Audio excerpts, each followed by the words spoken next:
My Lords, Zionism is the right of the Jewish people to self-determination and is right at the heart of the Balfour Declaration.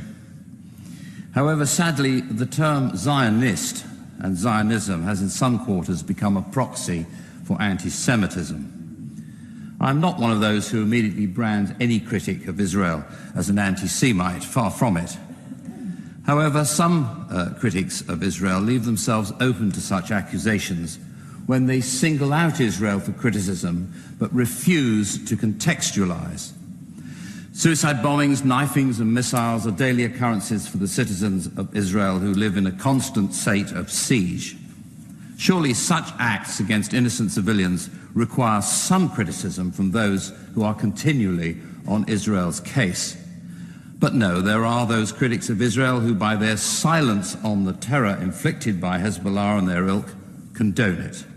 When Israel acts in self-defense, the narrative is distorted to fit their narrative of Zionist aggression. On the 16th of June, recently, 2 Palestinians, unprovoked, attacked Israeli police officers in Jerusalem with guns and knives, while the third stabbed to death Border Police Staff Sergeant Hadass Malka, aged 23. BBC headline on their news website was, "3 Palestinians killed after deadly stabbing in Jerusalem." BBC eventually changed their headline to "Israeli policewoman stabbed to death in Jerusalem." They accepted their mistake and subsequently changed it.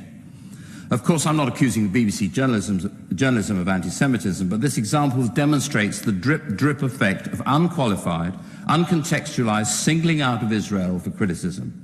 If the BBC can get this wrong, it's little wonder that Israel finds it so hard to put aside the idea that some critics are motivated by something more sinister than political commentary. Meanwhile, 100 years on, as we are hearing, there is much to celebrate in Balfour's visionary declaration.